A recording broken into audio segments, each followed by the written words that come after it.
We're talking with Doug Upstone from Impact Wagering Solutions here on SBRtv, previewing Super Bowl 46. We just discussed all the positions, the quarterback, the offensive, defensive lines, the secondary. It's basically all a wash except for the Giants, who have an edge over the Patriots' much maligned secondary. So maybe it'll come down to coaching and intangibles. Now, coaching, both coaches are great, but Bill Belichick, maybe he's in the category of miracle worker. Is that what you'd say? Yeah, I do. I mean, if you can win a Super Bowl with that defense, he's already considered one of probably the top three coaches in NFL history. Mm-hmm. And if he can pull it off with this group, I think it cements his place in Canton as the greatest coach ever in the NFL. Now, the one thing that's really interesting about what New England does and what Belichick does is, and I have to say, I don't know if this is the case with this particular team, but I know that in 3 of the previous Super Bowl teams this was true, is that every player on the roster was a college graduate. So what they're able to do, because of the types of players these are, they're able to put together different types of game plans that challenge the players mentally as well as physically, and they're more interested to play. So again, for this particular game, I don't see any reason they're not going to have more wrinkles.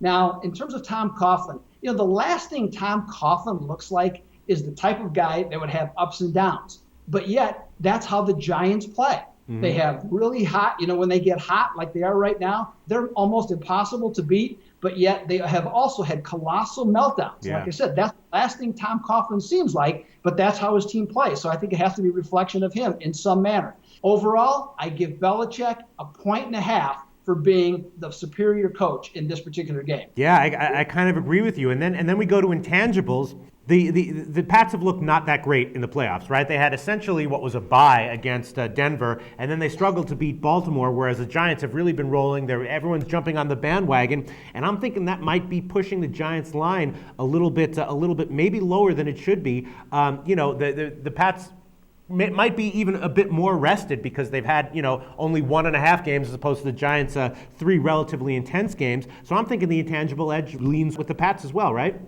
Yeah, and I would agree. I follow some of the stuff, and I find it interesting.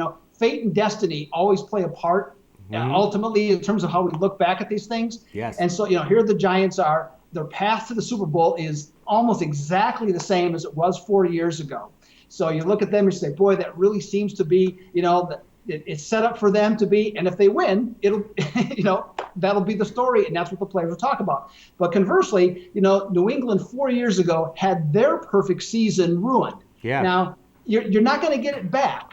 But the ability or the chance to have retribution against the very team that took that away from you, plus the fact of what the players, and this is 100% believe, the players believe that Myra Kraft, the owner's former wife who passed away this summer, that she in some way is a guiding light. Okay, I'm not going to get into the religious aspects of it. No, go for it. Go for it. They believe it, and that means a lot. And so if they believe it, I'll go along with it. And I think in this game, the Patriots, I'll give them 1 point edge for the intangibles. So let's look at this overall. My lean would be towards the under, partially because of some things that I've discussed with other handicappers on some shows that we did last week. I think that the total is a bit too high at 55, but my stronger lean I think might be New England minus 2.5, which you can get relatively easily now.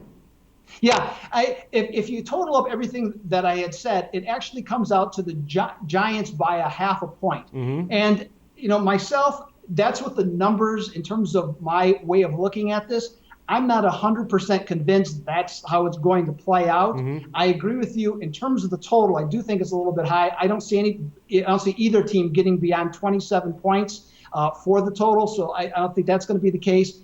In terms of the game itself, I was really surprised to see the 3.5. You had to know the amount of Giants money that was going to come based on how they're playing, based on how they and how what had happened previously, that there would be a real possibility that it could go the other way. And that's now we're starting to see that the Giants are now down to 2.5. I would tend to agree with you at 2.5 that they're a better bet with New England, but at 3.5, it's not a bet to take the Giants.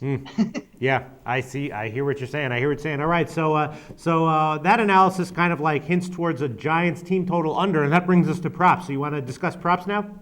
Yes.